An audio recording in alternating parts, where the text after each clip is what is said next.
Buenos días. Así es. Buenos días. Buenos días. Buenos días.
Que vamos a iniciar. Sus exámenes ya los califiqué. En mi página pueden encontrar un archivo que se llama feedback. Ahí está pues como una lista de en cuál se equivocaron y el por qué, de manera muy genérica. Y también está un archivo de Excel que se llama alumnos, creo, que pues viene qué tareas y pues cuántos fue en cada punto. Pero ahorita vamos a ver de manera rápida cuál era la respuesta del examen. En esta ocasión, en el examen teórico les fue bastante bien, en la mayoría. Casi todos nomás se equivocaron en uno a medias, la 14 para ser exactos, pero de ahí la mayoría le fue bastante bien. Eso fue muy bueno, pero igual vamos a pues, mencionar cada respuesta para que no haya quedado en dudas, aunque la hayan sacado bien, ya, pero a lo mejor creen que le hicieron al suerte, ¿no? Ok, entonces, la primera pregunta era, los arreglos dinámicos y listas ligadas permiten tener varios elementos del mismo tipo, pero menciona cuáles son sus diferencias entre ellos. En pocas palabras, arreglos dinámicos y listas ligadas nos permiten tener el mismo tipo de conjunto, así que pues no es como que uno puede almacenar menos datos o más datos, porque ahí unos los medio mencionaron, se los perdoné. No nos importa realmente la cantidad de datos. Aquí los puntos importantes son los arreglos dinámicos son más rápidos de leer, pero su desventaja es que si vamos a tener cambios frecuentes de tamaño, es un proceso muy lento para el CPU y en un punto pues se usa el doble de RAM. Y las listas ligadas es básicamente lo contrario. ¿Cuál es la desventaja? Su ventaja es que por cómo funciona, su cambio de tamaño es de una manera muy eficiente, es muy rápido, pero por cómo funciona, su lectura es más lenta. Dos, en una lista ligada simple, si inicio desde el nodo cabeza y quiero recorrerlo, ¿cómo sé que he llegado al último nodo de mi lista? Es muy sencillo, cuando llegue un nodo donde sea nulo, o bueno, o el siguiente elemento sea nulo, cualquiera de las dos maneras se entiende, pues sabemos que ya llegamos al final de la lista. 3. Para trabajar con listas doblemente ligadas necesitamos de crear una estructura que funcione para nuestros nodos. ¿Cómo es esta estructura? Pues muy sencillo.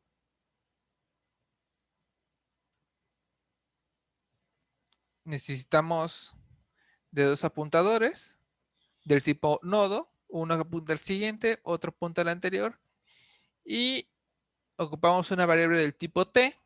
T puede ser genérico, algunos fueron muy específicos como int o string, no importa, pero lo que nos referimos es con un valor. Y listo. Esta es la estructura que debe tener pues, nuestra clase doblemente ligada. Del número 3 y del número 7, ¿cuál es el resultado de 3 OR 7? El 3 pues, está formado por 0, 1, 1 y el 7 está formado por 1, 1, 1. Porque pues 1 más 2, pues 3. Y aquí 1 más 2, 3, más 4, 7. Entonces, al momento de hacer una operación OR, simplemente pues hacemos la operación OR tal cual, bit por bit. Entonces, falso con falso, falso. Falso con verdadero, verdadero, verdadero, verdadero con verdadero, verdadero y verdadero con verdadero sería verdadero. Entonces, nuestro resultado es igual, 7. Entonces, 3 OR 7 es igual a 7. No hay un cambio ahí. ¿Para qué sirve el bit vector? El bit vector, pues, básicamente es una manera de utilizar un int para lograr de manera eficiente almacenar o simular que tenemos hasta 30, bueno, muchos booleanos, sin mencionar una cantidad específica. Entonces, las palabras claves era una manera de eficiente u optimizada de obtener un arreglo de booleanos.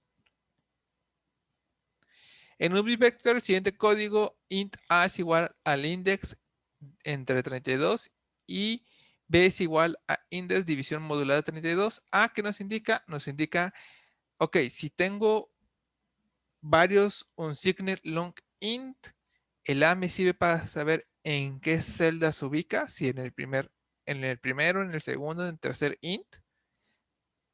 32 porque cada int solo puede almacenar 32 booleanos. Entonces así puedo saber en cuál int se encuentra.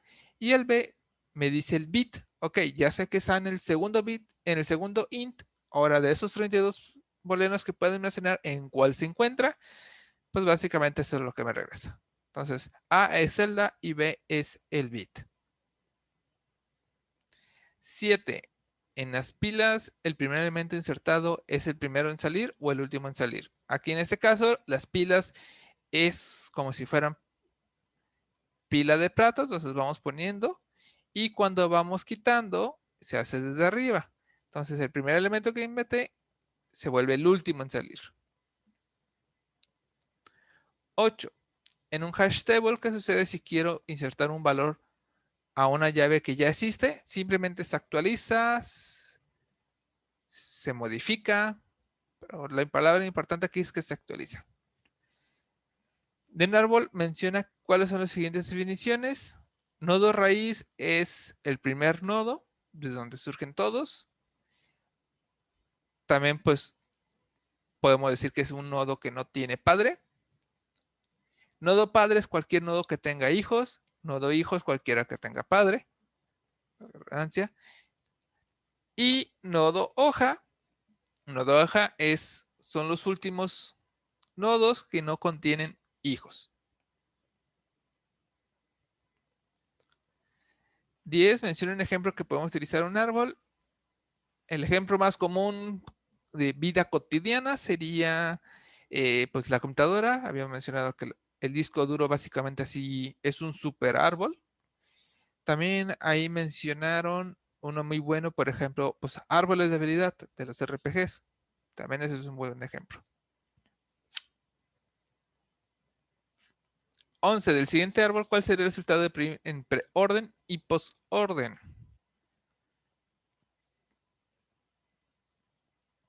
Preorden y postorden.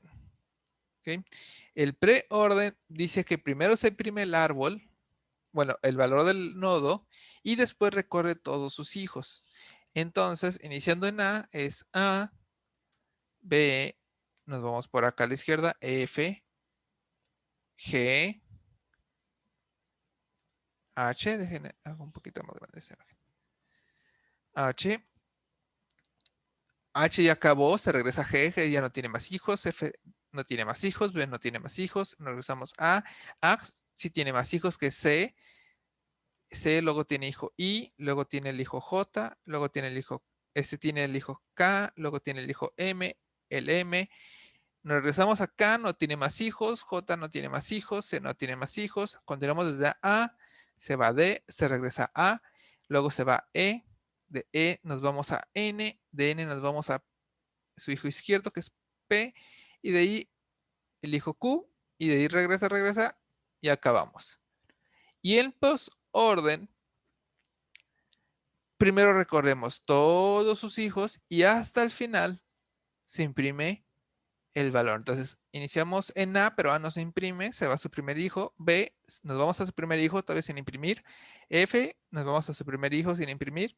G, nos vamos a su primer hijo sin imprimir. H no tiene hijos, entonces ya puede imprimirse. Nos regresamos a G, G ya no tiene más hijos, se puede imprimir. Nos regresamos a F, ya no tiene hijos, se puede imprimir. Nos regresamos a B, no tiene hijos, se puede imprimir.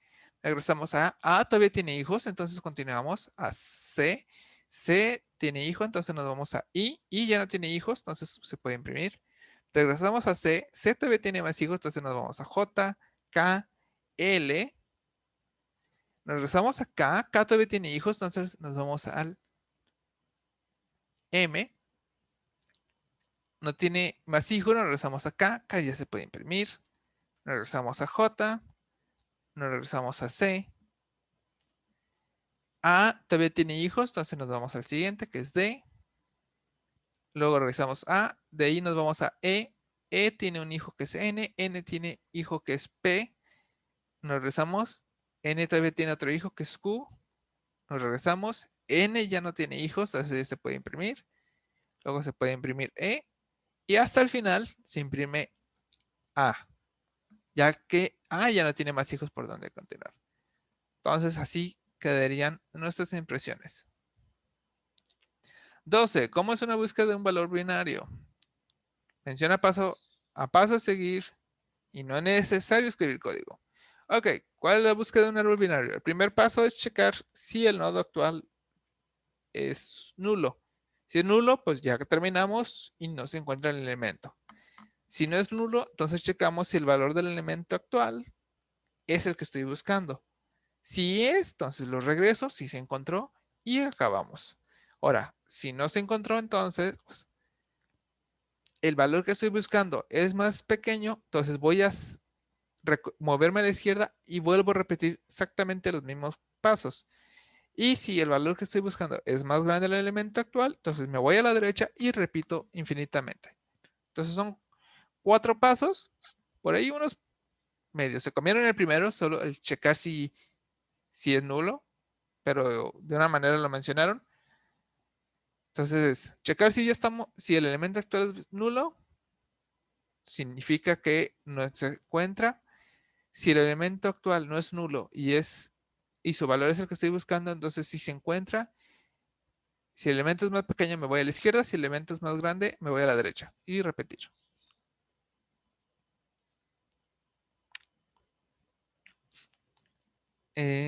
13. ¿Cuál es la diferencia entre un árbol binario y un árbol autobalanceado? El árbol binario, pues es un árbol que puede tener 2 elementos. El de izquierda siempre es más pequeño. Su derecha siempre va a tener más grande. Y listo. Pero su desventaja, o tiene el inconveniente que, pues, según comienza se insertan, pues puede crear un árbol desbalanceado. Es decir, que a lo mejor todo está a la derecha. Entonces, un árbol binario autobalanceado solo es un árbol binario, pero cada vez que agregamos o eliminamos un elemento,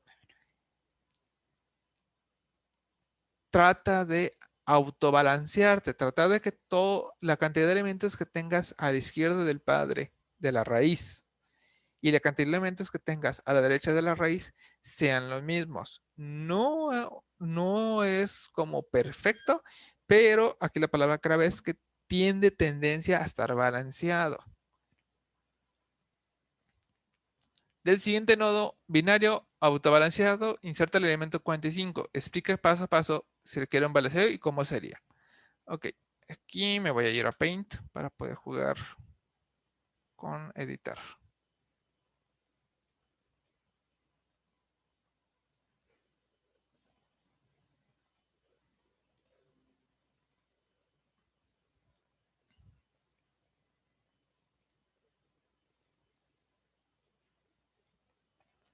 Ok, entonces, si yo quiero insertar el elemento 45,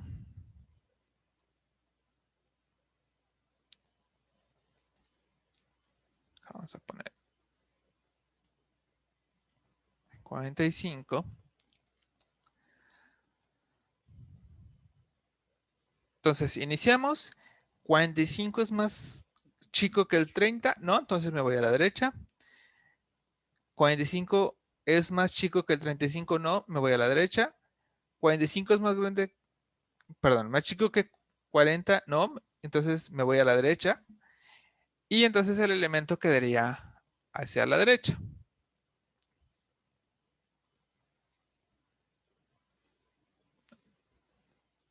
Así. ¿Ok?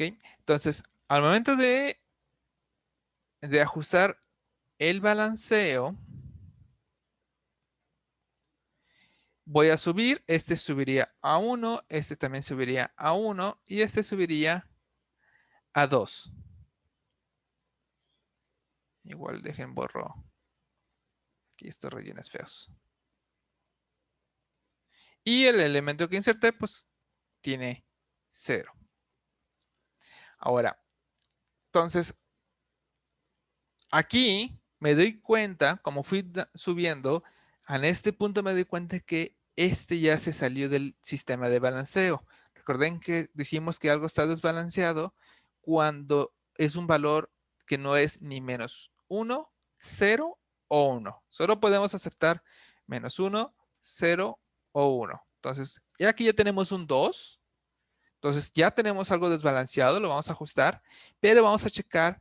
Aquí tenemos dos opciones, o una rotación siempre a la izquierda o doble rotación a la izquierda.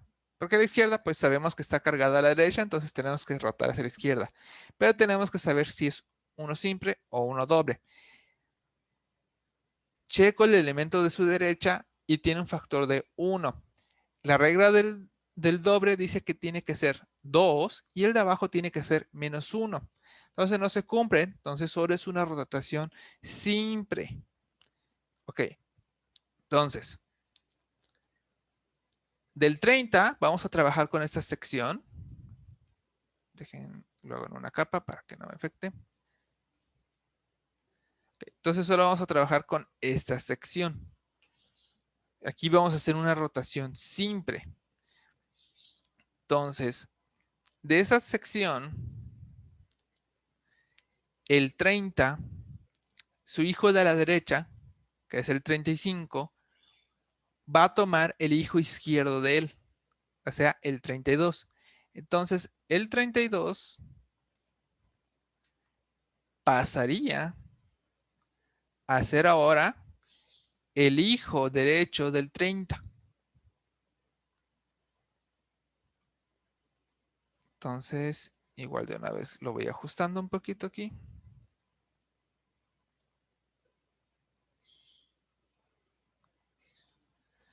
Entonces pasaría a ser el hijo derecho ahora del 30. Y el 35, ahora su hijo izquierdo, no va a ser el 32, sino que va a tomar al 35 con él.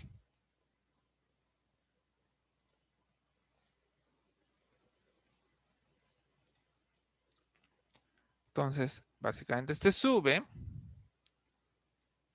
y el 35 toma como hijo izquierdo al 30.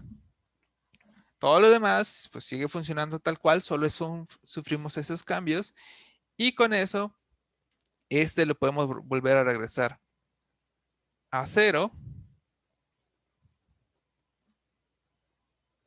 Subimos y este también puede regresar a 0.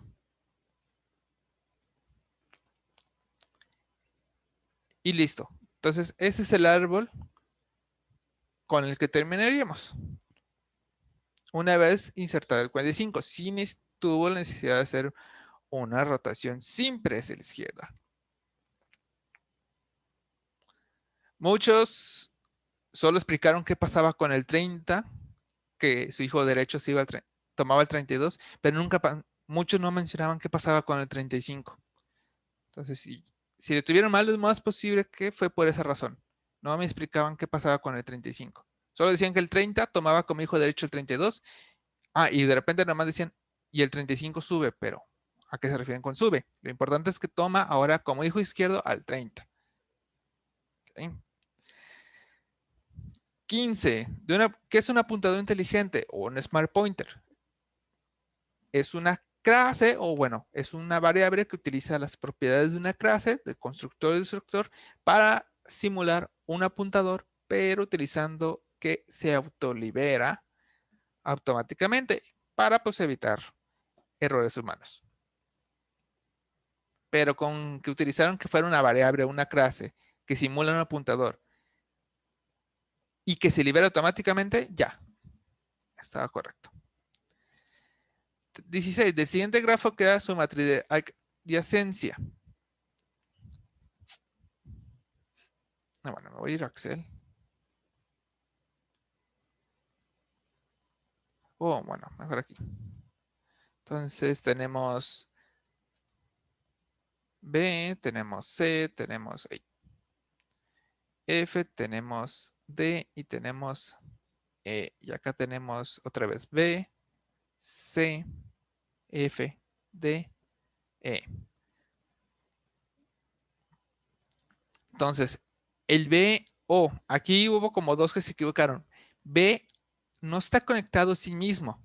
Recuerden que si uno está conectado a sí mismo suele tener una flecha así. O una conexión, no necesariamente. Si tiene una flecha a sí mismo, significa que está conectado a sí mismo, pero en este caso no. Entonces, B con B es falso. Ahora, B con C, B puede ir a C, no, entonces falso. B, desde B, ¿podemos ir a F?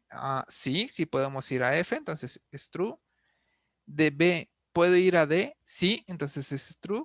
Y de E, ¿puedo ir a B? Perdón, de B, ¿puedo ir a E? No, no puedo ir a E. Entonces, aquí es falso. Desde C, ¿puedo ir a B? Sí, entonces es true. Desde C, ¿puedo ir a C? No, es falso. Desde C, ¿puedo ir a F? Sí. Desde C, ¿puedo ir a D? No. Desde C, ¿puedo ir a E? No. F. Desde F, acá está. F, ¿puedo ir a B? No, no puedo ir. Desde F, ¿puedo ir a C? Tampoco puedo ir. Desde F, ¿puedo ir a F? No, no hay una conexión en sí mismo. Desde F, ¿puedo ir a D? No, no hay una conexión. Y desde F, ¿puedo ir a E? No, no hay ninguna conexión. Luego, desde ¿puedo ir a B? No. De D, ¿puedo ir a C? No. De D, ¿puedo ir a F? No. Desde ¿puedo ir a D? No, no hay una conexión en sí mismo. Y de D hay una conexión a E. Y de E tiene una conexión a B, sí.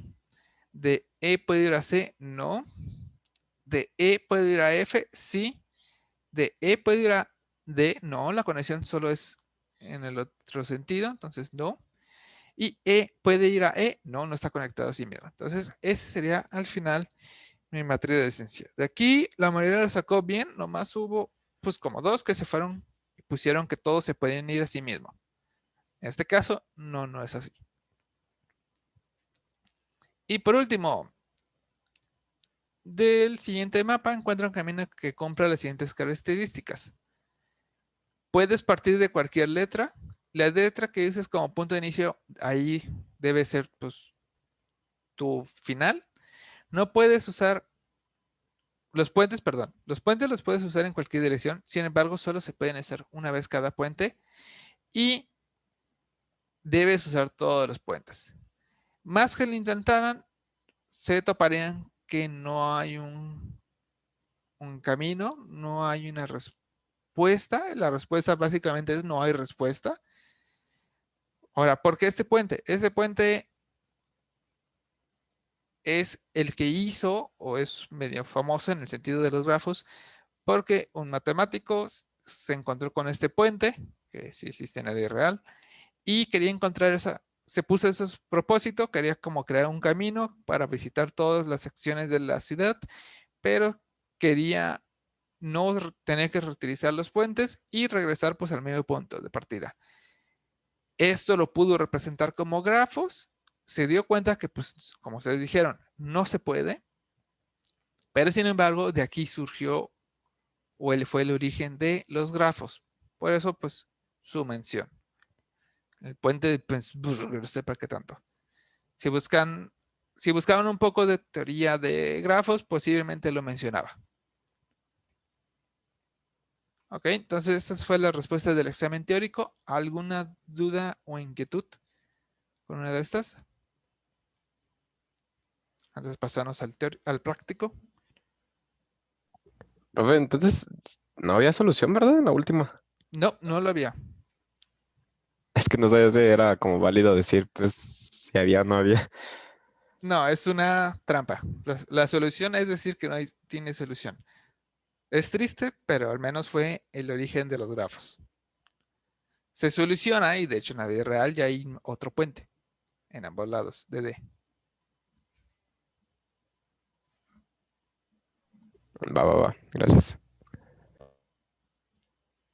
Ok, si no hay dudas, entonces nos vamos a ir al teórico. Teórico no me voy a meter a escribir realmente código, igual nomás vamos a explicar la teoría. Igual muchos se parecen a lo que ya hemos contestado. Ok. Eran 5 problemas, ustedes solo tenían que resolver 3, los 3 que sintieran que fueran los más fáciles o cómodos de resolver.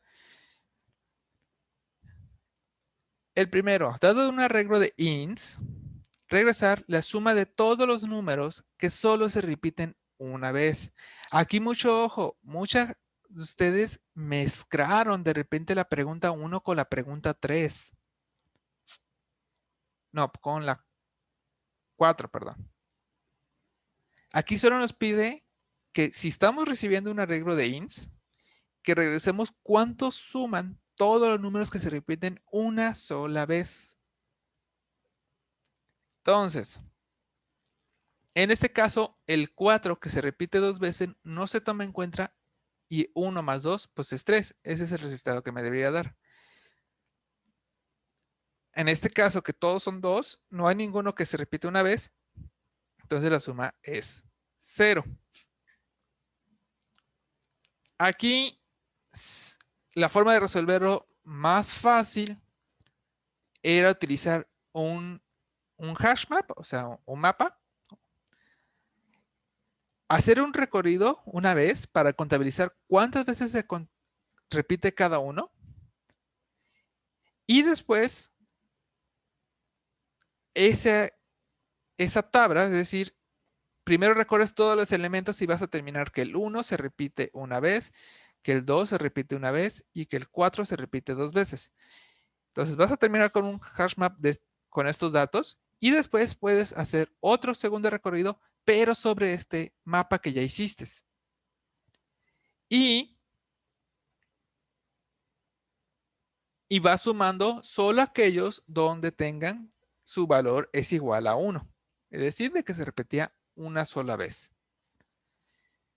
Esa era la manera más fácil de resolverlo. Hay una manera un poquito más eficiente que puedes eliminar el segundo recorrido y es que como vas contando cuántas veces se repite cada número, le vas creando la suma y en el momento que te encuentras que ya existía, antes de volver a sumar otro número, le restas pues el valor que en ese momento tenía. Entonces, 1, 3, entonces vas sumando 1, 5, 7 y aquí te das cuenta que ya se repite, entonces le restas el 4, entonces regresas a 3 y terminaste. Entonces, en un solo recorrido podías resolverlo, aunque pues bueno, implicaba hacer búsquedas en el mapa, pero pues son muy rápidas. Pero se los validaba como completamente bien si utilizaban un diccionario para contabilizar y un segundo for solo para sumarlos a aquellos que sumaban 1. Ok. Del siguiente grafo, crear un programa que haga una impresión a base de una expresión a profundidad. Aquí ustedes ya sabían cómo recrearlo o con listas de esencia o con matriz de esencia, pero una búsqueda de profundidad termina imprimiendo todos, pero sin repetir. Es decir, una búsqueda de profundidad se va al primer hijo del primer hijo del primer hijo y va imprimiendo. Pero si llega a uno que ya fue impreso, no lo va a imprimir.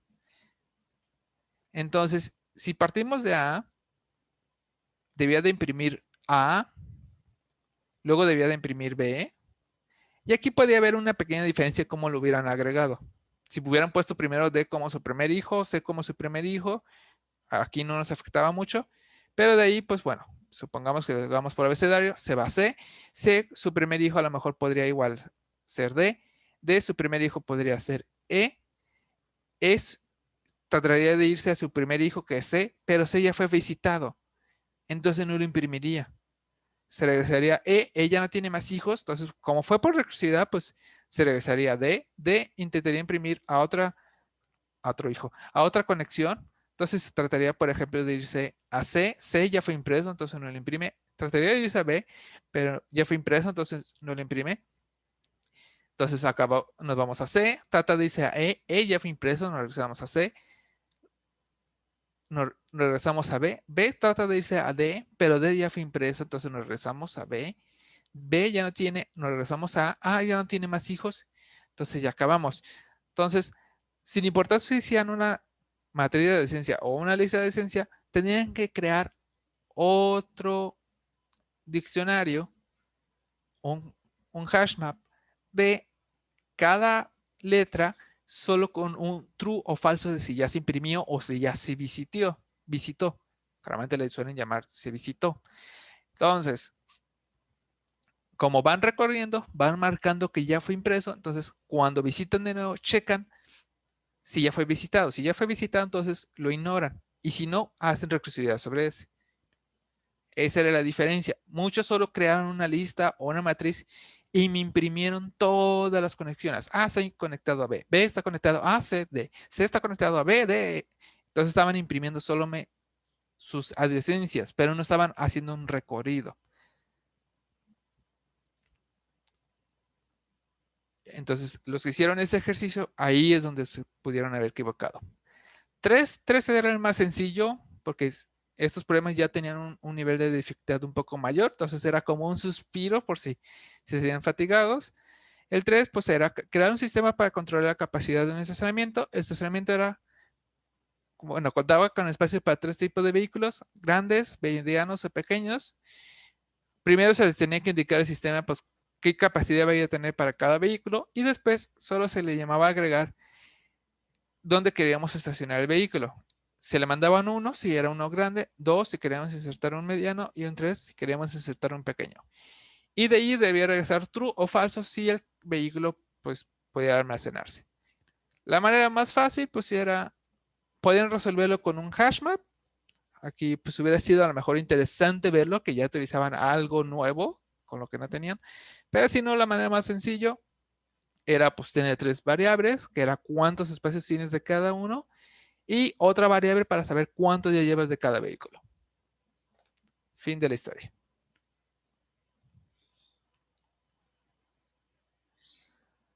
Cuatro. Una función aquí muy importante. Una función que recibe una lista ligada ordenada. Elimina todos los números duplicados para que se repitan una vez cada uno. O sea, eliminamos todos los duplicados para que si había 3 unos, pues solo quede un 1. La función debe regresar una lista ligada a una ordenada. Y aquí les dejé un poco de código de más o menos cómo pueden partir. Principalmente el main.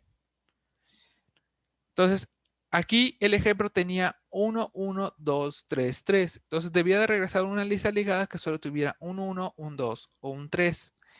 La mayoría lo resolvió haciendo un recorrido de la lista y como basándose en el primer ejercicio, iban creando una matriz, perdón, un hash map y iban insertando todos aquellos los números que concentraban. Si era la primera vez, lo insertaban y nomás le ponían true o algo que les indicaba que pues ya lo pusieron.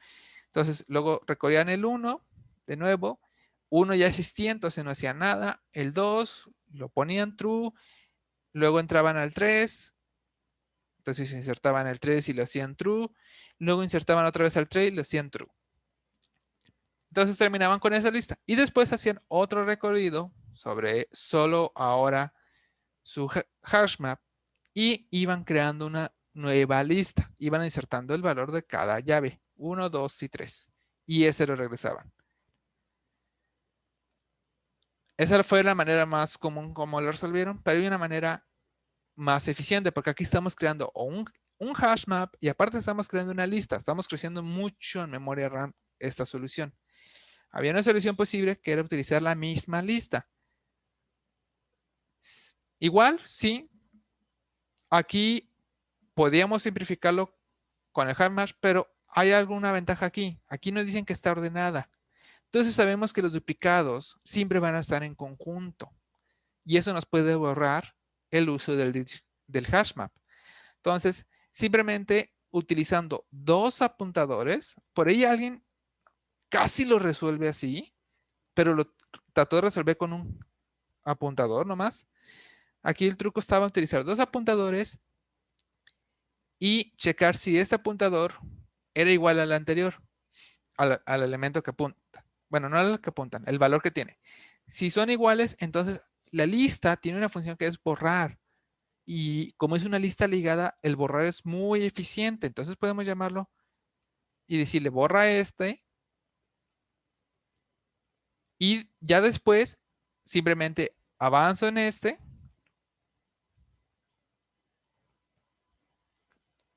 Perdón. Y después a este le digo que avance. Si su valor no es igual, entonces el rojo puede avanzar hasta acá y hacemos lo mismo. Ahora este avanza.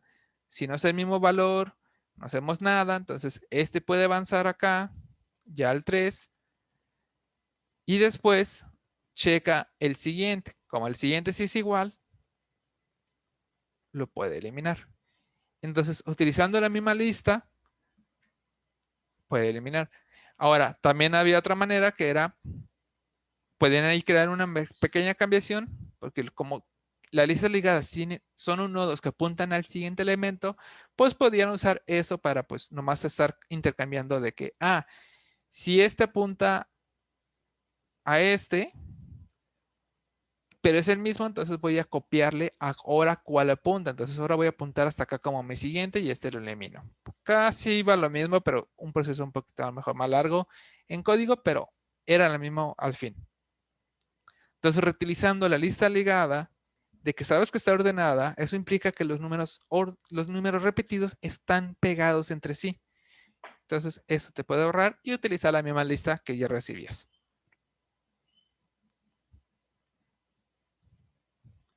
Y por último, una función que reciba un string debe regresar, ojo, debe regresar un int que indique cuántas letras debe de eliminar. Solo debe indicar cuántas letras, no debe regresar el string después de ser modificado. Solo cuántas tendría que eliminar. No me importa cuáles, solo cuántas debería de eliminar. Para que cada letra se repita una única cantidad de veces. Es decir, si hay dos A's, no puede haber otra letra que se repita dos veces. Aquí creo que hubo una confusión también con la palabra una cantidad de veces. Muchos lo tomaron que tenían que hacer que todas las letras solo estuvieran una vez. Como se repitió mucho ese problema, lo tomé como bien, pero sin embargo se los tomé no totalmente como un punto completo porque igual todos los que lo resolvieron así, de modificar el string para que todas las letras solo se hicieran una vez, todos son así, me regresaban el string. Entonces igual no estaban leyendo esta parte importante. Solo debe regresarme cuántas letras teóricamente debía de eliminar. En el ejemplo les puse, por ejemplo, si yo les mando AA, BB, me debía regresar 1.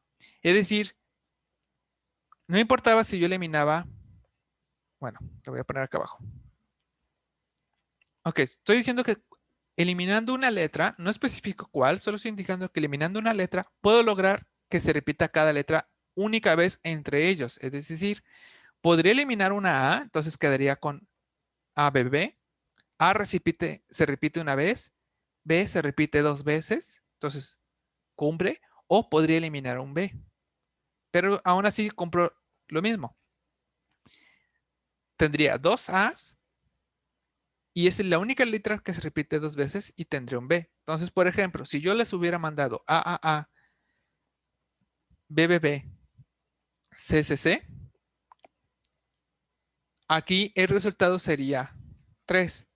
Es decir, podría eliminar 2A, un B y ninguno C. Entonces, perdón, 2 A's más una B son 3 letras a eliminar. Este es el 3 que yo estaba esperando como respuesta. No estaba esperando que me dijeran cuáles serían los que podríamos eliminar ni nada. Solo cuántas mínimo tendría que eliminar para lograr ese propósito. Entonces, igual, entonces otra solución sería a lo mejor elimino una A, elimino 2 B's y C no modifico, o no elimino ninguna A, elimino una B y elimino una 2C. Y así podríamos estar jugando. Podría quedarme mejor con mis 3A, un B. Sí, hay varias combinaciones. Varias combinaciones, pero solo yo preguntaba cuántas era la cantidad que debía de eliminar, no cuáles, ni cómo quedaría. Ahora, ya entendiendo el problema, ¿cómo se resuelve esto? Es muy parecido al primer problema. Aquí la manera más fácil, igual, era recorrer la palabra una vez e ir creando un diccionario de cuántas veces se repite cada letra. Y después era crear otro recorrido. Ay, presioné mal. Y luego era hacer otro recorrido sobre solo el diccionario, sobre el HashMap, perdón. Y aquí sí era un poco todavía grande el resultado, pero ok, iniciaban A y iba a recorrer el resto del diccionario. Por ejemplo, en el otro problema sería A, 3, B, 3. Bueno, lo voy a poner en un blog de notas. Entonces tendríamos que A se encuentra 3 veces, B se encuentra 3 veces y C se encuentra 3 veces. Entonces, ya que terminé de recorrerlo y sé cuántas veces se repite cada uno, voy a recorrer el HashMap y voy a partir desde el primero y voy a recorrer el resto y voy a checar que ninguno se repita. La misma veces que yo tengo. Cuando encuentre a alguien que se repite igual que yo, le voy a bajar 1, por ejemplo, ese le bajaría 2, y a mi contador, pues le sumaría 1. Entonces, avanzo a la siguiente letra tiene las mismas letras que yo, entonces le bajo 1 a su valor y al contador le subo 1. Ya acabé de recorrer todos, entonces ahora me voy al siguiente elemento y hago lo mismo con los que quedan hacia abajo. ¿Tiene la misma cantidad que yo? Sí, entonces le resto 1 y subo al contador 1. Ya no hay más letras, me voy a la siguiente letra.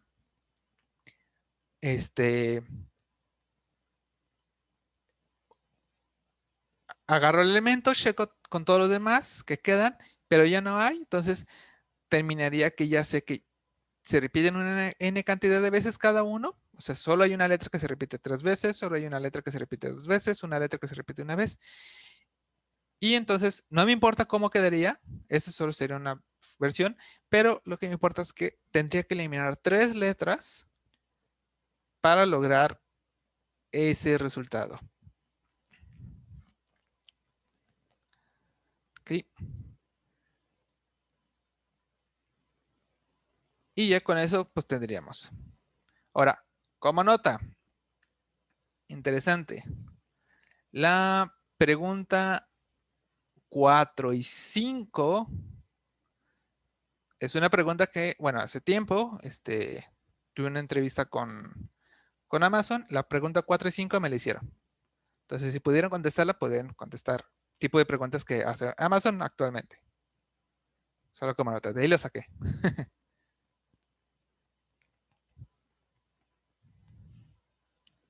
Entonces, para que se den como una cuenta de qué tipo de preguntas son.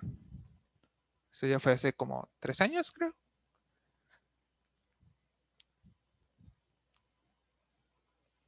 ¿Alguna duda con los tipos con una de las preguntas? No.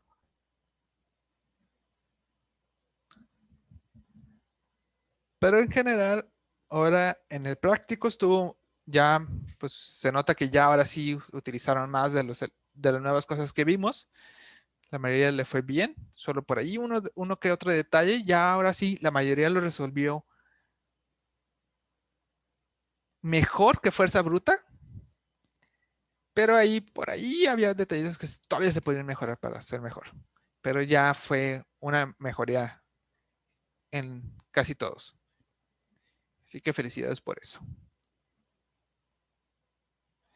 Entonces, igual, les repito, en mi página está un archivo que se llama feedback. El feedback viene en qué si preguntaron, equivocaron en el teórico y el por qué. Y también viene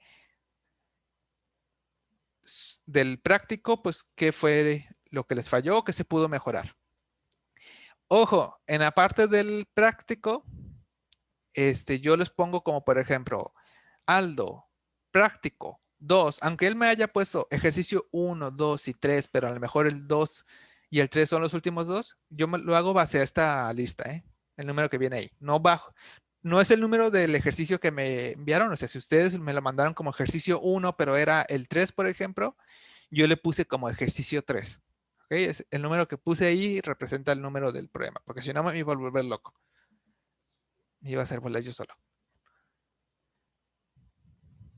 Por ahí hubo unos cuantos que lo contestaron a medias bien, pero de repente mezclaron como que preguntas. Creo que la 1 y la 4 hubo como 2 que las combinaron. Hubo uno que creo que me removió de la lista ligada todos los elementos, pero ya que los juntaba en uno, bueno, eliminaba los repetidos, me regresaba a la suma todavía. Entonces, sí hubo por ahí mezclas interesantes de problemas.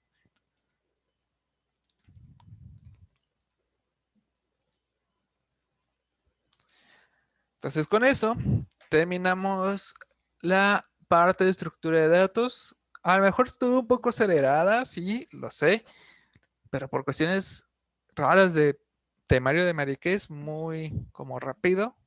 En muchas escuelas la segunda, la primera y segunda, tercera parcial básicamente están separadas en 2 materias. Pero bueno, se logró. Y igual les repito, ahí hay libros que manejan eso. Les recomiendo que pues con frecuencia lo repasen estos temas porque ayudan, es una manera de como cambiar tu forma de pensar y resolver problemas que terminan haciendo que tu código sea más eficiente, principalmente eficiente, y lo que le llaman código calidad.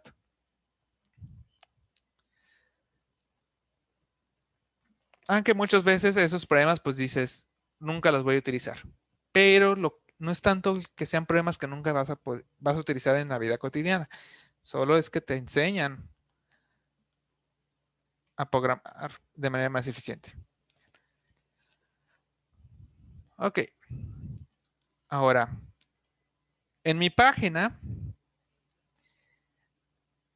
si nos vamos a posgrados, recursos, aquí, ¿dónde está? Aquí nos vamos a encontrar con 2 carpetas. Uno que se llama CDL Template BS y un CDL Template BS64. Descarguen esta carpeta, por favor, según la versión de su Windows. Yo creo que la mayoría va a tener que descargar el de 64 bits. Pero en caso de que no, hay que descargar por favor. Vamos a trabajar esta parcial sobre esta plantilla. ¿Qué vamos a ver en esta parcial? En esta parcial ya vamos a dejar afuera aprender a resolver problemas de manera eficiente. Ya nos vamos a pasar a crear un mini engine para 2D.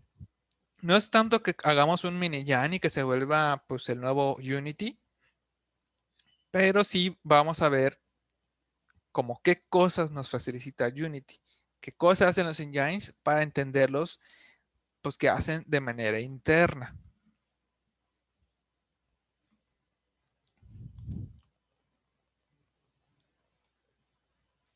Entonces, lo descargan. Es un proyecto de Visual. Y antes de compilar, les recomiendo que le den en compilar y le den en limpiar solución. Ahí. Compilar, limpiar solución. Y ya después intenten compilar.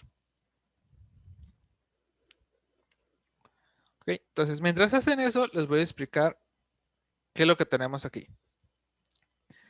Ok, entonces vamos a crear un mini engine para el 2D. Vamos a hacer, pues ya en este parcial van a tener que hacer un minijuego, un juego chiquito, pero este juego lo van a tener que hacer, pues aquí va a tener que ser un juego en 2D.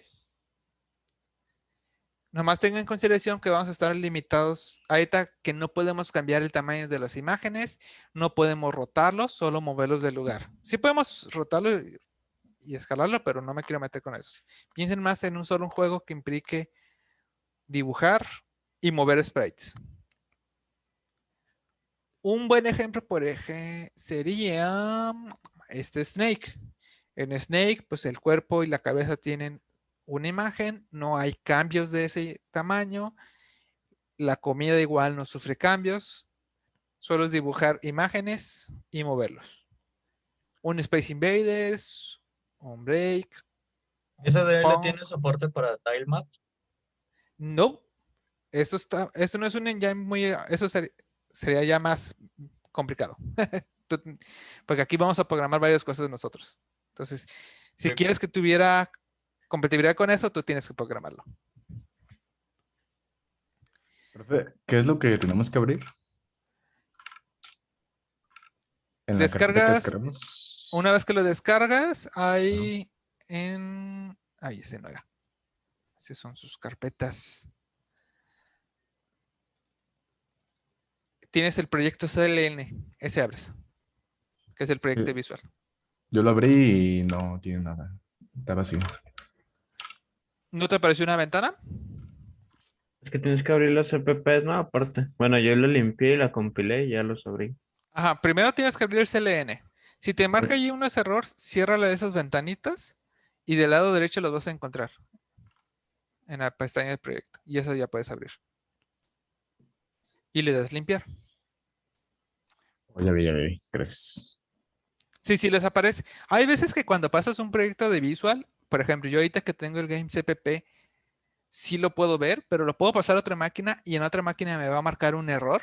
Solo basta con que lo cierres y lo vuelvas a abrir desde la lista de proyecto y ya se arregla. Es que aquí almacena como la ubicación exacta.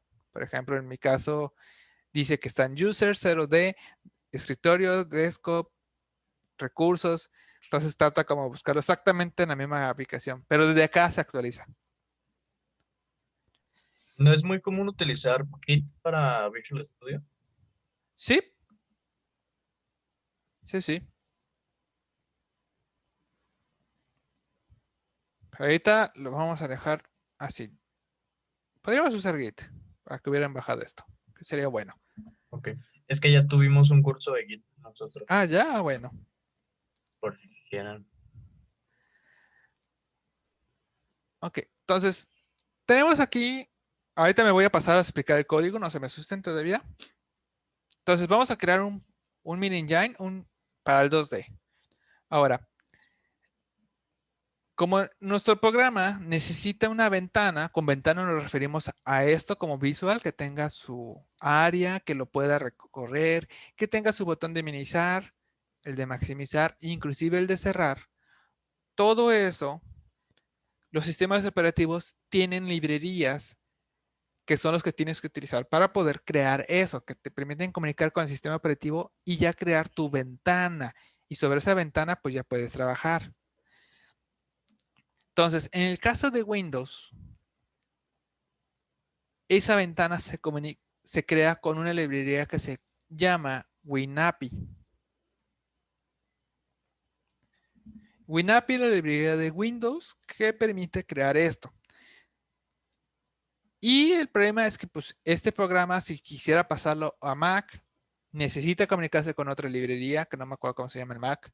Si quisiera que funcionara en Linux, también tendría que pasarlo a Linux y cambiar todo lo de WinAPI por la librería de Linux para crear ventanas. El GNU, creo que se llama KDU. Pero bueno, existen diferentes librerías y según el sistema operativo, pues tendría que cambiar. Entonces, para evitar este problema de que pues me limito a un solo sistema operativo, ya que aparte de que el código para crear una ventana en WinAPI es increíblemente largo, solo para crear una ventana como la de Brother en otras, pero ni siquiera donde tengas espacio para escribir, son como unas 150 líneas de código. Entonces, para evitar eso, existen cosas que se le conocen como manejadores de ventana. Manejadores de ventana. En sí, ventana. En sí solo son librerías que yo le voy a decir, quiero una ventana.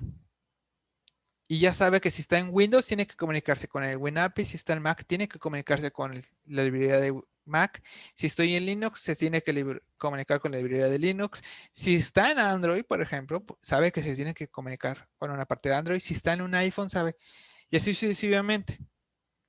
Entonces, aparte de que se encargan de que el código de procesar a lo mejor teclados, manejar mouse, también se vuelva un poco más sencillo.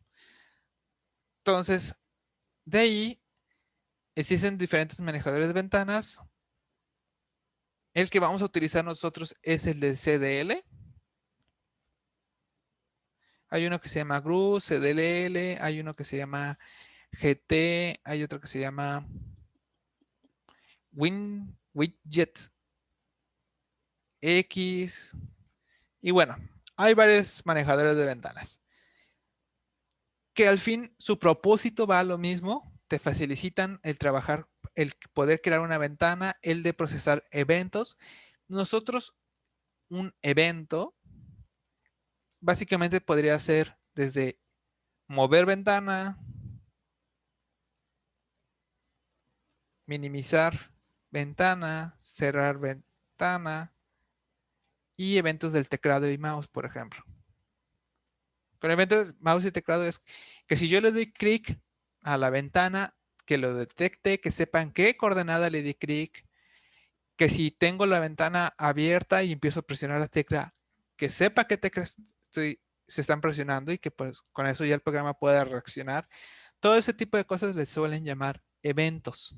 Todo lo que tenga como un poco entre comunicación con mi hardware y eventos de la ventana, acciones que suceden con la ventana sobre eso ocurre. Entonces, el crear y detectar eventos, los manejadores de ventanas nos facilitan mucho. Ahora, CDL. CDL es la librería de un tipo que básicamente ahorita trabaja para Steam. Entonces, Steam utiliza CDL y con eso también todos sus juegos, Fortress, ¿cómo se llama? El CEO, Counter-Strike, Dota, ¿qué otro juego tiene Steam? El Half-Life, Ya dijo Dwarf Fortress. ya, Team Fortress. Juegazo. Todos esos programas, todas las cosas de Steam, por ejemplo, están hechos con CDL. Por ahí hay otras cosas que también están hechas con CDL, pero creo que ese es el más popular. ¿Okay? Entonces, eso nos va a ayudar CDL, crear ventanas y procesar todos los eventos. Entonces, sabiendo eso, aquí tenemos un mini engine que está formado por un main CPP. En el main CPP les puse aquí link de la documentación de CDL, que si igual los ponemos. Ah, no, el primero son, creo que me equivoqué, pero bueno. Aquí venimos y encontramos con algunos artículos sobre el CDL. Acá vienen algunos tutoriales, pero igual vamos a hacer algo muy genérico, por si quieren ver un poco más a profundidad.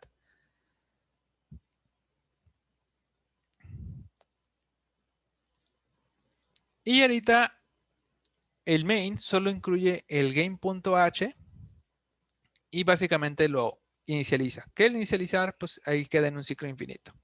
Entonces, de ahí mi código está compuesto por 3 archivos: game.h, imagen.h, sprite.h, y con sus respectivos CPPs. Game CPP, imagen CPP, sprite CPP. Aunque imagen y sprite creo que van a ir muy de la mano. Entonces me voy a ir al game.h. El game.h, pues bueno, es una clase. Déjenles pongo un poco de eso.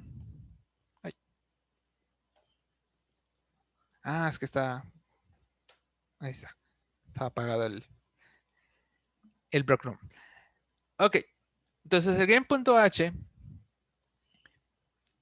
tiene aquí, pues bueno, su if define para crear una clase. Aquí agrego una librería. Este proyecto ya viene configurado con CDL. Si se van a la carpeta de su proyecto, donde vieron el CDL, si abren el carpeta van a encontrar que aquí tiene una carpeta ya llamada CDL y adentro pues tiene todo lo de CDL. Está dentro del mismo proyecto para que sea fácil de que nomás copien y puedan pegarlo y de aquí trabajar directamente sin tener que volver a configurar. Y donde está el ejecutable, también se encuentra los DLLs para poder funcionar. Entonces ya está ahí integrado CDL. Entonces, aquí agrego CDL, agrego el CDL TTF. El TTF tiene que ver con textos. Ahí está la imagen, vamos a ver. El stdio es más que nada para poder imprimir. Igual lo podemos cambiar por stream. Un map, que es un hashtag, que nos va a servir para manejar el teclado. Y el sprite. Entonces, el game va a ser como lo que les llamamos un game loop. Porque en un videojuego, básicamente está formado por un ciclo infinito. Nuestro juego va a estar en un ciclo infinito. Hasta que, pues básicamente, nosotros le indicamos manualmente, ciérrate o se cierra la ventana. Y en ese ciclo infinito nos vamos a separar en 3 partes. En el update. Update significa vamos a procesar teclados. Igual dejen, mejor se les pongo nombres de notas, porque si no borro todo y vale queso. Entonces vamos a estar en un ciclo while infinito, básicamente, y nos separamos en tres etapas. Update. Update va a ser pues procesar eventos, lógica de nuestro juego y físicas. Físicas entre comillas, porque no existe físicas aquí. Nosotros vamos a tener que procesar y calcular todo.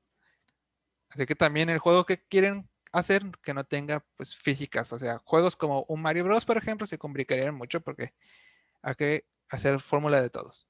Pues juegos como SNES, Space Invaders. Space Invaders, por ejemplo, tiene colisiones, pero son colisiones muy sencillas. No hay tanto como que chocan y que no se traspasen entre ellos.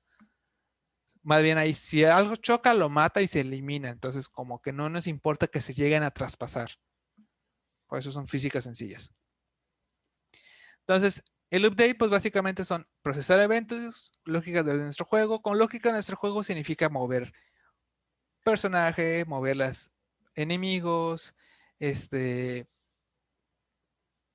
mover, detectar si están chocando, si sumo puntos. Luego tenemos el proceso de dibujar, que ya es pues dibujar en pantalla.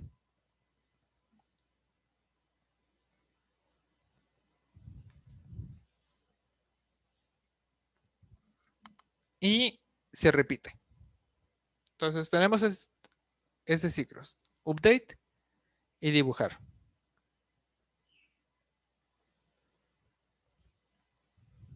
¿Ok?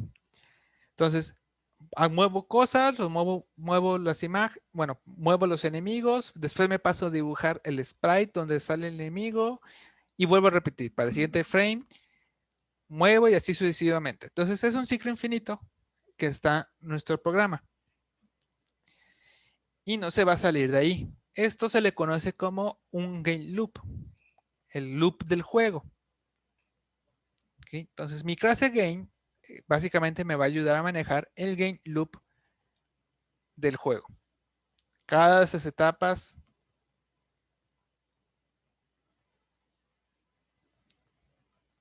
son procesadas, lo vamos a procesar y pues hacer algo con ello, ¿no? Entonces, aquí en mi clase game, yo voy a tener pues mi constructor, mi destructor, voy a tener aquí unas funciones como start para inicializar variables, básicamente.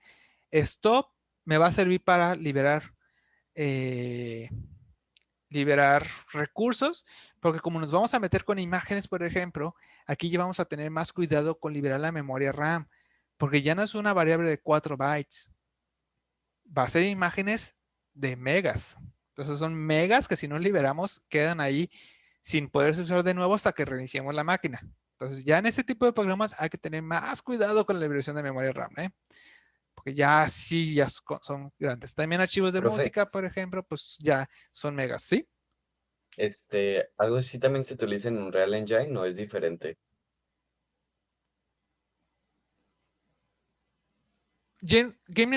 Unreal, Unity, GameMaker y otros engine, Godot, tienen esto internamente. Casi tú no te metes con ese tipo de cosas, por ejemplo, liberar, ellos ya se encargan.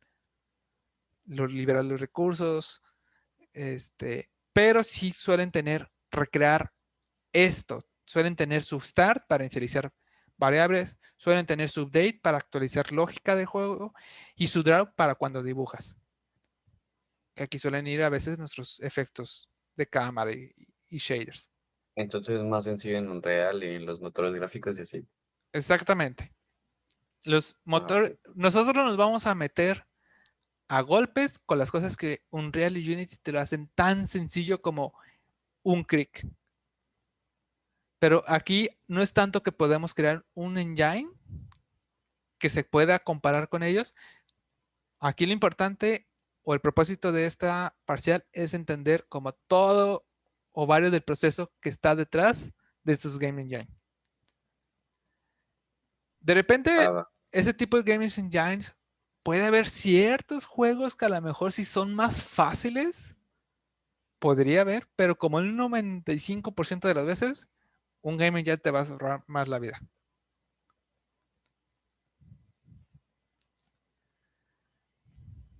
Ok, entonces tenemos el init, igual es otra función para inicializar. Ahora, como esto se encuentra en un ciclo infinito, el problema de un game loop es que es un ciclo infinito. Pero ese ciclo infinito pues implica que este ciclo se va a repetir una n cantidad de veces por segundo. Porque, pues bueno, no todas las máquinas son iguales. Cada uno tiene su propia máquina. Puede que a lo mejor alguien esté trabajando en una laptop que ni siquiera tenga una tarjeta gráfica dedicada. Entonces, a lo mejor su compu apenas llega a los 60 FPS. Hay algunos que a lo mejor van a tener, si tienen suerte, a lo mejor ya pueden tener una de las 3000. A lo mejor tiene una 2000 y pues fácilmente este gaming ya lo va a correr como a 5000 FPS. Eso significa que algunos van a hacer esto 60 veces en un segundo, otras máquinas van a hacer esto 5000 veces en un segundo, que son bastantes veces. Entonces, el FPS, pues básicamente nos indica cuántas veces. FPS lo conocemos a lo mejor nosotros como gamer, pero nosotros FPS se volvería cuántas veces repite el game loop. ¿Cuántas veces repitió el game loop en un segundo? Sí, representa que cada vez que haga un ciclo dibuja un cuadro en pantalla, pero también para nosotros como programadores representa cuántas veces hizo todo el ciclo del juego en un segundo. Entonces, para saber a cuántos FPS va nuestra máquina, aquí tenemos esta función que nos va a ayudar a eso. Entonces, no es tan esencial para nuestro Game Engine, solo nos va a servir para saber qué tan rápido va. Y tengo una duda. Ajá. Aquí no es como en Unity que hay como que dos actualizaciones, que es la que se actualiza cada frame y la que se actualiza como cada, no sé cómo decirlo, tick del juego, algo Por así. tiempo. Ajá. Sí y no. Eso es un Game Engine Sí. nuestro. Así que lo puede hacer si nosotros se lo programamos. Ok. Y aquí como normalmente cómo se actualiza, entonces. Si es Aquí, a de FPS. manera tradicional, simplemente se actualiza por cada FPS. Ok, ok. Eso es lo más bajo y básico que existe. De ahí podemos hacer otras variaciones, pero tenemos que partir que es una llamada por FPS. ¿Y cuál es la diferencia entre que se actualice cada frame y cada tick? Ah, O sea, bueno, obviamente el tiempo ya sé, pero ¿cuál es la ventaja o así? ¿O es desventaja o hay diferencia? veces que hay cosas que pueden ser demasiadas pesadas y que no tienen caso como actualizar realmente en cada frame. Un ejemplo, un contador de tiempo. Un contador de tiempo que no sé, te cuenta de 10, 9, 8, 7, 6. Cuando tú digas 8 en los juegos, no solo es un 8 como aquí veo en el blog de notas. En los videojuegos se vuelve un poco más complicado porque como no es un archivo de texto, un blog de notas, ese 8 realmente es una textura.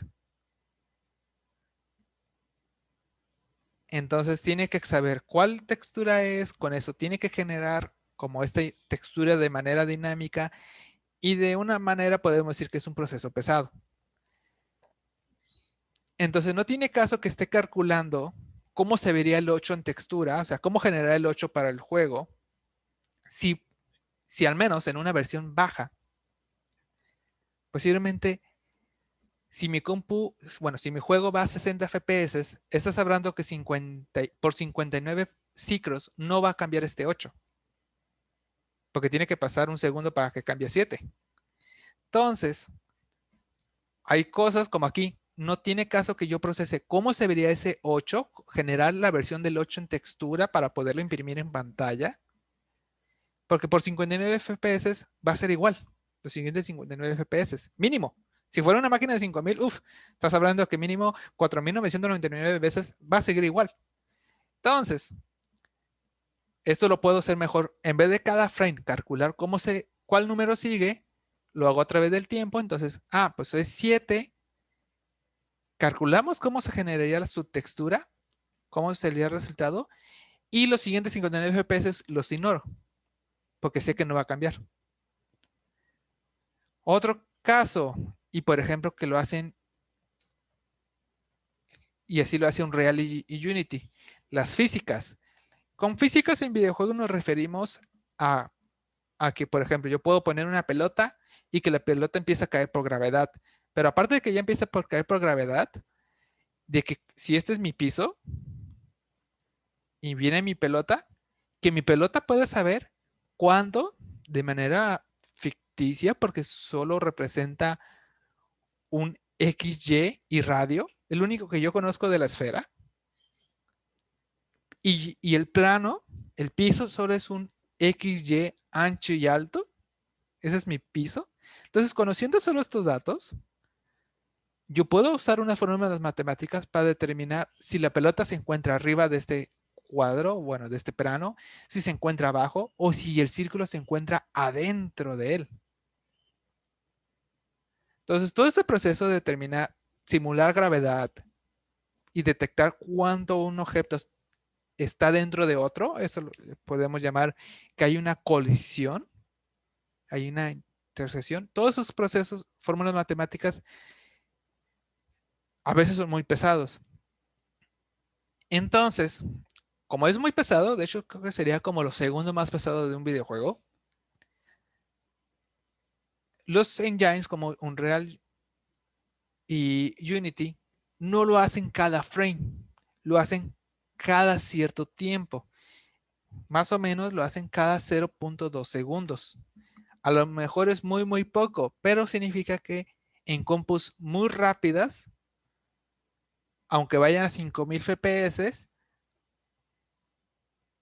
no lo va a procesar de 5000 veces esos cálculos de si una pelota chocó con una pared. Solo lo va a hacer cada 0.02 segundos. A lo mejor no es nada de tiempo, pero pues nos ahorra muchísimo procesador. Maestro, Ujú. es común derivar otros hilos de ejecución cuando estamos programando en SDL, porque algo que se me ocurre para hacer esto es hacer otro hilo y en ese hilo, utilizando la librería de Crono, correr una función cada 0.2 segundos, por ejemplo. Sí, Pero no sé qué tan común sea o si es una buena práctica hacer otro hilo para eso. sí, de hecho es muy buena práctica. Mínimo te enfrentas con hilos. Hay un hilo y ese es, tenlo por seguro, que maneja el sonido. El sonido siempre está en un hilo. Ay,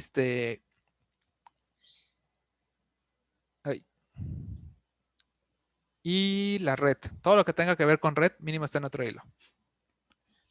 Ahorita nos vamos a meter, ahorita que veamos el ciclo, vamos a ver que a lo mejor sí podemos hacer hilos para procesar físicas, pero a veces, o sea, suena buena práctica, pero no es tan sencillo de hacerlo. Y pudiéramos hacer un hilo también por cada objeto. Por ejemplo, si yo creo un objeto para un jugador, pudiera derivar un hilo para su función de update. Sí, pero no es tan sencillo como suena. ¿Por qué? Si te metes con hilos, por ejemplo, si tú tienes tu personaje que se está moviendo a la derecha y hay una pelota que solo se mueve arriba y abajo, o sea, se mueve en un trayecto así. El problema de los hilos, por cómo funciona el sistema operativo, es que tú no tienes un control de tiempo de orden de ejecución ni frecuencia de ejecución. ¿A qué me refiero con esto? Con hilos, a lo mejor tú tienes un hilo que maneja mi jugador y el sistema operativo hace que avance unos 2 pasos y a lo mejor la pelota hace que avance un paso, se encarga de procesar otra cosa y después otra vez le da tiempo le da otra vez ese extra que le faltó al círculo. Eso es más por sistema operativos, pero a lo que voy, no siempre se ejecutan con la misma frecuencia y al mismo orden, principalmente orden. No lo podemos controlar. Entonces, si tú manejaras cada cosa en un hilo, te podrías enfrentar problemas que dice el sistema operativo. Ah, voy a agarrar la compu y lo voy a mover 2 frames adelante. Entonces, tu jugador va a estar acá. Y después va a agarrar la pelota y dice, ah, lo voy a mover un frame. Y lo voy a poner aquí. Entonces, por esa cuestión, por más que lo proceses, nunca chocaron. Pero si lo procesas en un CPU de manera tradicional que dices, un paso el jugador, ahora un paso la pelota, ah, ya están chocando. Y ahí sí te puedes dar cuenta. Entonces, el problema de los hilos es que te puedes enfrentar a este tipo de problemas que no se ejecutan en orden ni con la misma frecuencia. Entonces ahí es donde se empieza a complicar.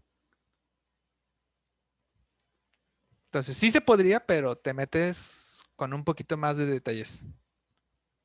Lo mínimo que sí se mete en hilos y nosotros mínimo si vamos a utilizarlo es para sonidos. Ese sonido sí se va a un hilo. Y la red, pues bueno, estar escuchando y mandando paquetes por internet es semi pesado.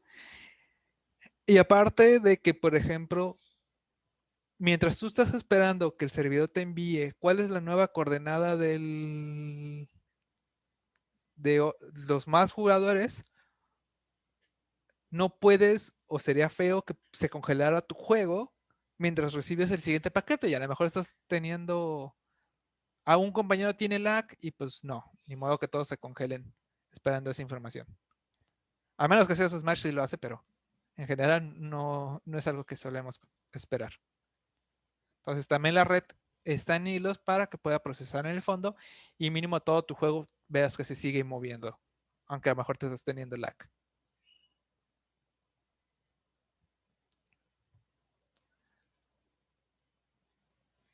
¿Ok? Bueno, tenemos aquí funciones de onQuit. El onQuit solo lo va a procesar el CDL. Básicamente es aquí donde me va a avisar si se quiere cerrar la ventana. OnKey down, OnKey up. Cada vez que una tecla se presione, con esto puedo saber si ya. Ahora, cuando nos metemos con eventos, es muy común encontrar la palabra down y up. El key down es cuando, por ejemplo, si yo presiono la barra espaciadora, en el primer frame que yo presioné, le llamaríamos que es un key down, que ha sido presionado hacia abajo la tecla. Y un key up es el último frame que se detectó que fue presionado. Es decir, cuando yo dejo de presionar la tecla, se levanta la tecla y entonces se dejó de presionar. Esto lo digo porque pues, si quieren meterse con mouse, también es un mouse down, un mouse up. Entonces, down siempre es el primer frame que se presionó algo y un up es cuando fue el último frame que se detectó que estaba presionando.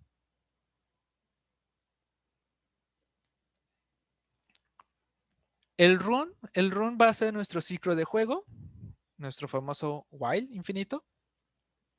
Y vamos a tener el update para procesar lógica y el draw para separar y ahí poner todo lo que tenga que solo ya sea dibujar. Ahora, yo que genero una ventana, por ejemplo, aquí en mi blog de notas. Mi blog de notas, ok, tiene una sección donde está el icono del programa, tiene un texto. Nosotros aquí en el texto vamos a imprimir cuántos FPS está corriendo. Tiene la sección para las ventanas de minimizar, maximizar, X. Puede que no tenga esta barra, esa es opcional. Pero lo que me importa es esta sección. Todo lo demás, lo que queda aquí, es mi área de trabajo. Es mi área de ventana. Para nosotros esta área de ventana se volvería como nuestro papel. Una hoja donde nosotros vamos a poder dibujar nuestras imágenes. Entonces, esta hoja de papel se le va a conocer como un renderer. ¿Ok? El renderer entonces no es totalmente mi ventana, solo es esta sección donde nosotros podemos dibujar sobre nuestro programa. ¿Ok? Entonces es como la hoja donde podemos dibujar. Un TT font aquí es para poder tener fuentes, para poder más adelante dibujar textos. Eso ya se los agregué. Y vamos a tener las siguientes variables. Vamos a tener un hash map del tecla. Int, aunque aquí creo que sería más conveniente que sea un booleano. Pero bueno. ¿Cómo funciona esto? Cuando yo presiono A, la tecla, yo voy a recibir acá que se presionó la tecla A. Pero la tecla A en sí solo corresponde a un número, que igual va relacionado con la tabla AXI. Más o menos. Así como la tabla AXI.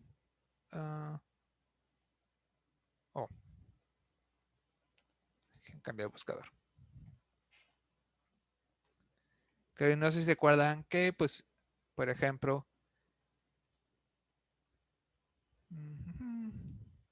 aquí está.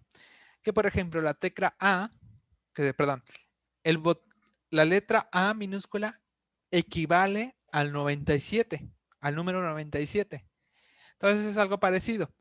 Yo voy a recibir un número que representa qué tecla se presionó y voy a guardar simplemente un true de que se está presionado y en el up lo voy a regresar a falso. Entonces eso me va a permitir que pueda tener pues un arreglo de qué tecla se ha presionado y si están encendidos y apagados. Aquí vamos a tener un frame script. Más adelante voy a hablar para qué nos va a servir. Este int running básicamente solo nos va a servir como, nos va a servir para controlar este while. Básicamente aquí lo vamos a tener. Y vamos a tener un apuntador a la ventana. Entonces, la ventana implica ahora sí todo lo que es del programa, incluyendo el área del texto, los botones de minimizar, maximizar y mi área de trabajo. Y el CDL renderer solo es esta sección. ¿Okay? Entonces, el Windows es todo, absolutamente toda la ventana, y el renderer solo es esta sección donde vamos a poder dibujar. Es la diferencia entre estos dos. Y ahorita estos dos los vamos a ignorar. Entonces, esto va a ser mi ciclo de juego. Y como mi game es mi ciclo de juego, solo necesito una instancia de él. No tiene caso que yo cree varias clases del tipo game si solo necesito uno para que lleve la lógica de todo mi mundo. Entonces, cuando tú tienes una clase que necesitas que solo sea una instancia y aparte te sirve que esa instancia sea global, es decir, que el jugador pueda comunicarse con esa instancia, que el enemigo 1, el enemigo 20 se pueden comunicar con esa instancia de manera fácil, cuando ocupas que sea como omnipresente, como si fuera un tipo Dios. Entonces, y sabes que solo existe uno, cuando cumples estas dos características, puedes hacer algo que se le conoce un singleton. Un singleton es crear una instancia de una clase que va a ser global y solo existe una vez. Igual que se lo noto, una instancia de una clase que es global y solo existe uno en mi mundo, por decir, uno en mi ejecución. Entonces, de esa manera puedes hacer un singleton. En C++ existen diferentes maneras de hacer un singleton, pero una manera sencilla es esta. En el punto H le voy a poner extend una variable del tipo game que se va a llamar kgame. Ahorita, si se enfocan aquí, solo estoy indicando que hay una variable que se llama k-game, que es del tipo game. Y el extend significa que no lo declare aquí, solo estoy indicando, oye, C++, en algún parte de mi programa existe una variable llamada g-game que es del tipo game. Eso es lo que hace el extend, básicamente. Y dice que está declarado externamente, pero me sirve de ponerla aquí para que sepa que existe. No estoy declarándolo aquí, pero sabe que existe. Entonces, de esta manera me va a servir por ahorita hacerlo un singleton. Entonces, yo desde cualquier clase puedo decir game, bueno, g-game, y todo el mundo sabe de quién voy a hablar. Como en el caso de América, si alguien dice, bueno, mientras no tengan un compañero que se llame Mauricio, si alguien dice Mauricio, todos saben de qué hablamos de manera como global. Sabemos que hablamos del coordinador, más o menos así. Todos van a saber de quién hablamos cuando escribamos g-game. Ahora, me voy a ir al CPP. Y el CPP, aquí vamos a encontrar que ya declaro de verdad mi variable game, g-game. Al momento de separarlo así, que en el punto H solo digo que existe alguien llamado así, y en el CPP lo pongo, de esta manera me va a servir que sea global. Es decir, yo en otra clase, por ejemplo, de manera rápida, me voy a ir a imagen CPP y yo puedo escribir g-game.renderer. ¿Y sabe de quién hablo? Si no aunque no tenga ninguna variable en mi ni de parámetro ni en ningún lugar visible de g-game.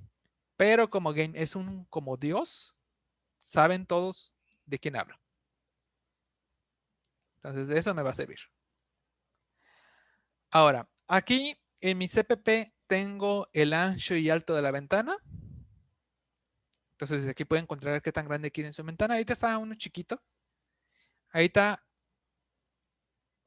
me salto esta parte. Y entonces tenemos, ahorita me voy a esos. ¿Dónde está? En la parte de abajo les puse como la parte básica que a lo mejor no va a requerir hacer mucho cambio o a lo mejor nunca va a tener que hacer cambio. ¿Ok? Igual aquí les puse no cambiar de aquí para abajo. No es tanto que no lo puedan tocar, pero posiblemente no lo van a necesitar. Entonces tenemos el constructor. El constructor pues básicamente solo inicializa todo en nulo, mis variables. El destructor de mi clase se llama stop, que vamos a ver más abajo. La función start, esa me va a servir más para inicializar la ventana. Entonces aquí CDL me simplifica muchísimo el código para crear una ventana. De manera rápida, nomás para que vean la comparación de cómo estas dos líneas de código para crear la ventana se comparan. C++, WinAPI, create window.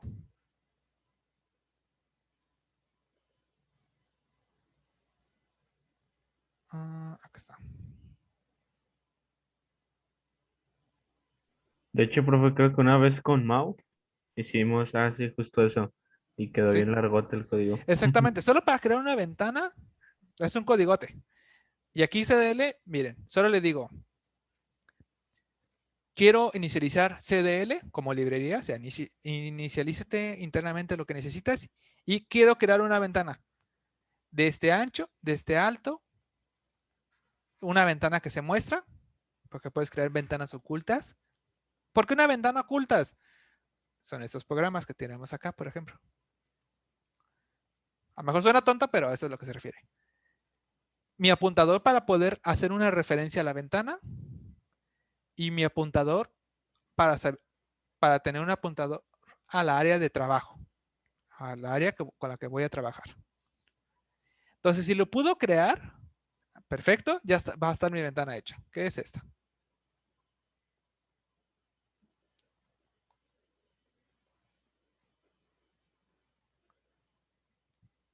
¿Qué es esta ventanita?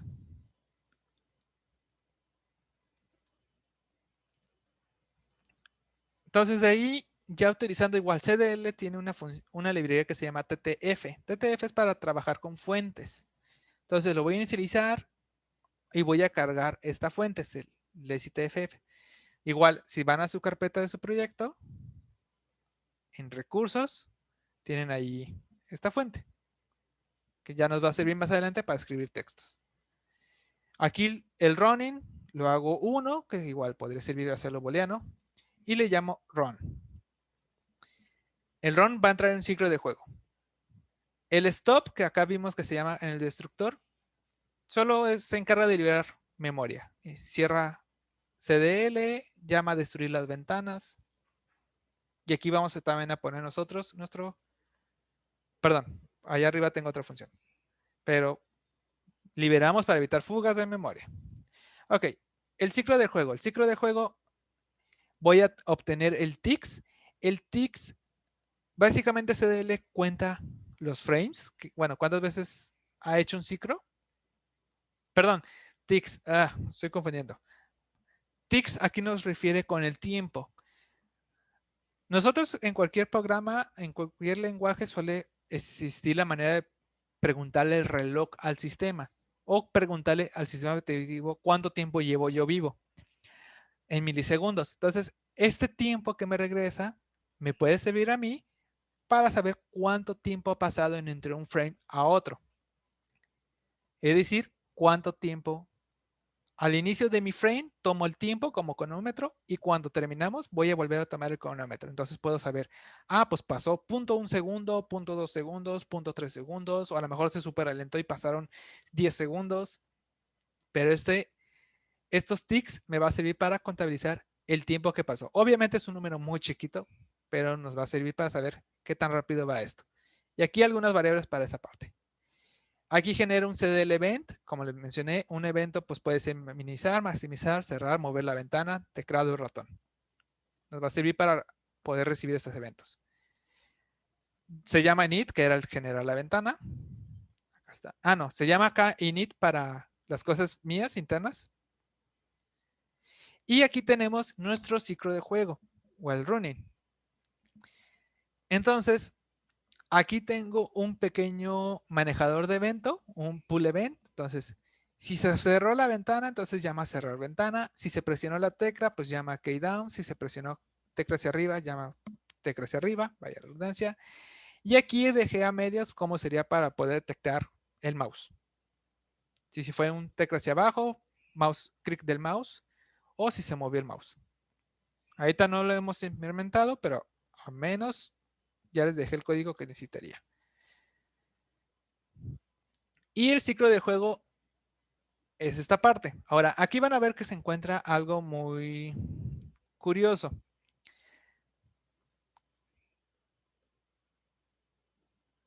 No importa su máquina, si ustedes lo ejecutan van a ver que nunca supera los 60 FPS. Les había mencionado que pues, ok. Esto es un ciclo de juego, pero dependiendo de la máquina podría ser 60 FPS o 5000 FPS.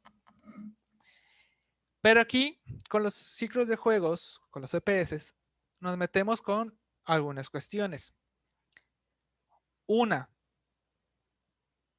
no es del todo necesario que, aunque tu compu pueda correr a 5000 FPS, que de repente luego es medio popular, que dices, mi juego corre a 1000 FPS. No tiene tanto caso, porque uno, la gran razón es que no todos los monitores pueden soportar más de 60 FPS. Es muy común que 60 FPS sea como el estándar normal. Entonces, más arriba de 60 FPS, solo se vuelve un desperdicio de energía. Y con energía, pues en dispositivos móviles significa que se puede volver un desperdicio de pila. Entonces, una manera que podemos hacer, no lo suelen hacer todos los Game Engine, pero algunos lo hacen, como creo que GameMaker sí lo hace, es decirle, ok, pues si mi máquina ya procesó 60 FPS, todos los demás FPS que sobren los voy a ignorar. No voy a procesar nada, no tiene caso, porque solo voy a procesar más energía. Y nuestro Game Engine por ahorita va a hacer eso, para simplificarnos por un momento un poco la vida. Entonces, aquí lo que hago es tomar el tiempo y le resto cuánto fue el último tiempo que le tomé, que acá se tomaba. Y voy a actualizar el juego cada cierto tiempo. Es decir, si yo quiero que mi juego corra 60 FPS, entonces divido 1 entre 60. Entonces necesito que mi juego se actualice cada 0.016 segundos. Pero aunque sea nada de tiempo, dependiendo de mi máquina, a lo mejor ahí alcanza a ser unos 100 FPS. Entonces, esos 99 FPS que me sobran en ese lazo de tiempo los voy a ignorar. Es como el Delta Time. Es como el Delta Time, es una alternativa al Delta Time. Exactamente. Igual la siguiente clase menciono un poco más de esto. Entonces, bueno, de una vez. Entonces, cuando tú tienes máquinas que van a más de 60 FPS, tienes dos alternativas. La alternativa A, descartas todos esos FPS que te sobran. O la opción B, pero no es tanto, no te ahorra tanto energía, hacer un cálculo del tiempo. ¿Cómo va avanzando el tiempo en la máquina?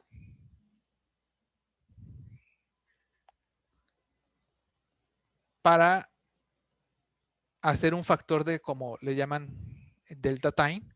Pero ¿qué se transforma este delta time? Por ahorita yo no lo hago. Igual podemos cambiarlo. La siguiente clase podemos cambiarlo que sea un delta time. Mientras que acá, en mi método actual, me estoy ahorrando energía y le estoy diciendo básicamente que el juego siempre corra a 60 FPS. Con delta time, ¿cuál es el chiste? Imaginemos que en el update yo le digo a un cuadro, muévete un píxel a la derecha. Solo un píxel. En tu frame, en este frame, muévete un píxel a tu derecha. Entonces, si yo tengo un cuadro que solo se mueve un frame por segundo, por píxel, por frame, un píxel, Entonces, en una compu lenta, ahí estás ignorando mi cálculo de acá, en una compu lenta que apenas llega a los 60 FPS, solo va a avanzar 60 píxeles. Entonces se va a encontrar acá. Pero sin embargo, el mismo cubo en una compu rápida podría mejor avanzar 5000 píxeles. O sea, ni siquiera cabría mi pantalla. Se saldría. Pero pueden decir, estaría hasta acá. Es el mismo juego y es el mismo movimiento. Un píxel por frame. Entonces, si fuera un juego de acción, me convendría correrlo en un juego lento porque tendría más tiempo de reacción, ¿no? Pero funcionaría a velocidades completamente diferentes.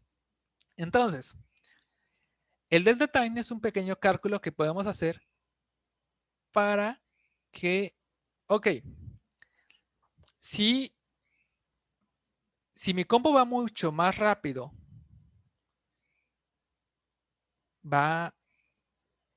yo quiero que vaya a 60 FPS, pero corre a 1000 FPS, entonces tengo un factor de 0.06. Entonces, ¿qué significa? Que si yo tengo mi cubo y quiero que se mueva un píxel a la derecha, no solo lo voy a mover un píxel a la derecha, lo voy a multiplicar por este factor. ¿Cuántos FPS obtuve el frame hace un segundo? Bueno, los frames que yo quiero entre los cuantos se hicieron, que vieron que me salió 0.06, ¿no? Entonces, básicamente multiplico ese factor de cuánto me quiero mover por ese factor. Entonces, en las compus lentas va a salir un número muy grande. Entonces, van a hacer que el salto sea mucho más grande por frame. Y en las compus súper rápidas, como va a salir un número exageradamente pequeño, el salto va a ser increíblemente minúsculo. Aquí es un frame, acá está otro frame, acá está otro frame. Pero lo importante es que después de un segundo, se va a encontrar en la misma posición que la compu lenta a un segundo. Entonces, a lo mejor da micropasitos, un montón de micropasitos, pero al momento de que, pues, mientras que esta compu tiene que dar micropasitos, vamos a hacer que la compu de arriba dé saltos más grandes para compensar su lentitud.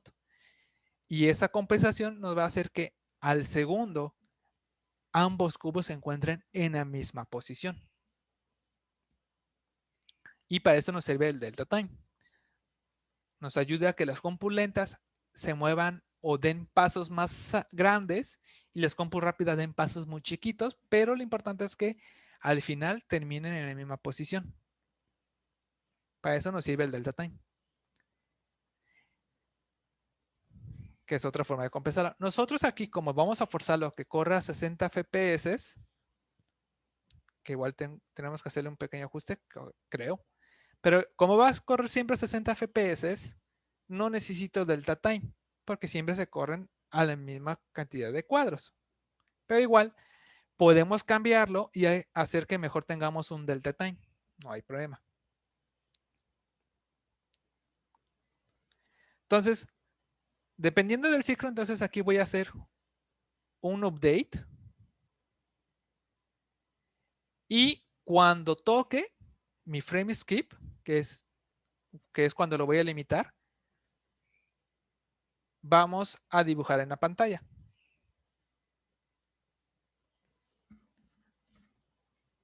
Para que pues igual aquí esto sería como nuestro V-Sync, que algunos luego le llaman.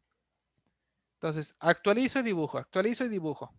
Lo demás que tenemos aquí, como luego le dicen caos, solo es para como controlar eso, el que los FPS no se vuelvan locos y así. Pero aquí lo único importante es que tengo el update y el draw. Entonces, actualizo y dibujo, que básicamente tenemos esto.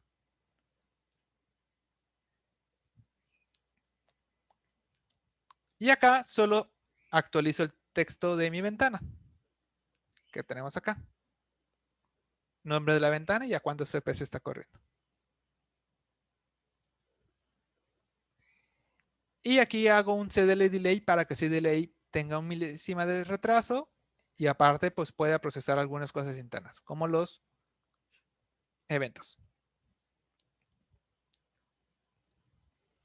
¿Ok? Entonces me subo y ya entonces mi ciclo de juego, bueno, no ciclo de juego, mis funciones tenemos aquí el keydown, cuando la tecla se presiona se hace true, cuando la tecla se levanta se hace falso. Tenemos una función de inicializar para cargar imágenes. En este cargo yo cargo una imagen que se llama testimage.bmp. Ahí te lo dejo así. Y acá en el draw, bueno, en el update, por ejemplo, tengo que si se presionó la tecla hacia la izquierda o la derecha, arriba o abajo, mueva un cubito, la posición del cubo.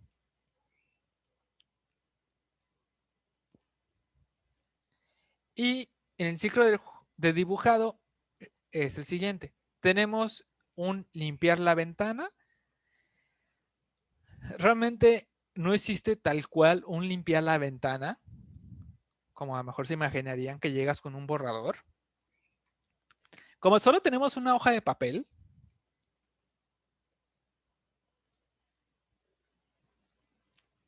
tenemos una hoja de papel donde yo puedo llegar y dibujar mis caritas felices.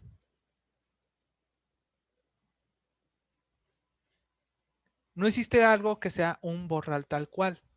El borrar en videojuegos es tan simple como agarras un cuadrado y lo dibujas en toda la pantalla. Y listo, eso es mi limpiar pantalla. Entonces, aquí estamos haciendo eso. Le digo de qué quiero limpiar el renderer. Recuerden que el renderer es mi zona de trabajo, como mi hoja de papel. Entonces, en mi hoja de papel, quiero que dibujes, que limpies de manera opaca con este color. RGB. 255, 255, 255. Es decir, todo en la capa roja, todo en la capa azul, todo en la capa verde. Todo en las tres capas es el color blanco. Entonces, de color blanco, opaco, va de 0 a 55 y ya después le digo que limpie la pantalla. Internamente, como les menciono, lo único que hace es dibujar un cuadro en toda la pantalla de ese color. Entonces aquí, por ejemplo, tengo un cuadrado, genero un cuadrado que tiene esta posición, tiene este ancho, tiene este alto. Y aquí tengo una función que se llama genRenderDrawColor. Igual estas las funciones de dibujar no se las aprenden todavía. La siguiente clase ya vamos más a fondo. Entonces aquí le digo, dibuja sobre mi papel un cuadrado de color rojo. Bueno, vas a dibujar sobre mi papel de color rojo. Y después acá ya le digo, dibuja sobre el papel este cuadrado. Entonces acá seleccionamos el color y dibujamos. Aquí en CDL se maneja mucho esto. Primero seleccionas como tu pincel de qué color va a ser y después ya dibujas algo y sabe que tiene que dibujarlo con ese color. Esto de que separes, de que no al mismo tiempo que dices que dibujar, le mandas el color, se le conoce como máquina de estado. Entonces le digo, vas a pintar de color rojo a partir de aquí adelante. Es una máquina de estado, sabe que todo, por ende, todo lo que dibuje adelante va a ser de color rojo. Entonces aquí le digo, dibuja este color. Y ya que terminó, le digo, dibuja en pantalla. ¿Por qué? Porque aunque aquí yo estoy dibujando sobre un papel, todo lo que yo esté dibujando sobre él, no lo veo en la pantalla de manera directa. Primero dibujo y ya que terminé de dibujar, se lo mando como una sola imagen a la pantalla y es esto. Entonces aquí le digo, ya terminé de dibujar, dibújate ahora sí, mándale al monitor mi imagen final, que es lo que yo vemos aquí. Entonces ahí está nuestro ciclo de juego, lo único que hace es dibujar un cuadrado rojo que se mueve con las teclas.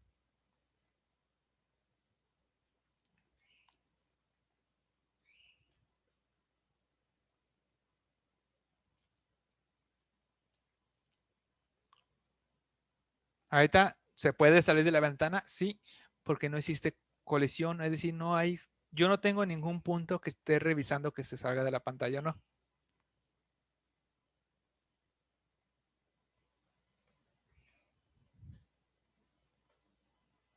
Entonces ahí está nuestro ciclo de juego. Dibuja la ventana, procesa, está procesando si estoy presionando la tecla, si ya la solté, si no. Y aparte, si está presionado, entonces mueve el cuadro en esa dirección y después lo dibuja. Entonces, checas el teclado, no hay cambio de teclado, mueve el cuadrado, dibuja y así. Evento, mueve, dibuja. Evento, mueve, dibuja, mueve, dibuja. Y así un montón de veces hasta que yo cierre mi ventana. Entonces aquí ya tenemos nuestro tercer estado, que son los eventos. Entonces, eventos, actualizar, dibujar. Eventos, actualizar, dibujar. Le vamos a dejar hasta aquí. Igual y denle una ojeada al game.h, el CPP. Todavía no se metan con las imágenes. Todavía no vamos a eso. Pero entonces solo creamos la ventana y estamos en un ciclo infinito que está compuesto por estos tres. Eventos, movemos, dibujar. Eventos, movemos, dibujar. Y así, frame por frame. Y ya la siguiente clase, ya vamos a dibujar, vamos a ver cómo sería simular que cheque con las paredes, dibujar texto, líneas y dibujar imágenes. Lo que sí, llévense de tarea qué juego quisieran hacer. Por favor, les recuerdo, vamos a estar muy limitados porque estamos creando nuestro engine, ni siquiera eso es un engine, estamos creando nuestro engine. Entonces, les recomiendo que no se metan con cosas como rotar ni cambiar de tamaño imágenes. Si es cambiar de tamaño, que sean figuras primitivas, círculos y cuadrados, principalmente. Imágenes no. Tráiganse de idea unos 2 o 3 ideas por si alguien se los gana. Porque su examen final va a hacer que me generen un juego en este mini engine. Que igual va a ser casi un prototipo porque pues vamos a estar creando un juego mientras estamos avanzando y ajustando nuestro engine. Así que sea un juego muy, muy, muy sencillo.